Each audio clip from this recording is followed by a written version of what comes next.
Greenhouse tip number 3, insulate, insulate, insulate. So in cold climates, insulation is the name of the game. And generally my rule of thumb is to start with an R value of 20. Now, one of the things that I built last year was a passive solar greenhouse design tool. And we use it to design passive solar greenhouses. And one of the things that we get out of this tool is an understanding of how much heat the greenhouse is using. So we can, or losing, I should say.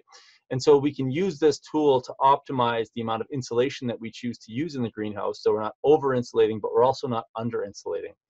That greenhouse will actually, that greenhouse tool will actually be for sale on our website a little bit later this year. And if you're on our newsletter, you're going to be able to find out about it. It really streamlines the design of passive solar greenhouses. Generally speaking, though, we say that you should start with an R value of 20. It's a pretty good number to start with. I wouldn't want my house built out of R20. I'd want it much higher in my ecosystem. But for a greenhouse, it's a really great place to start.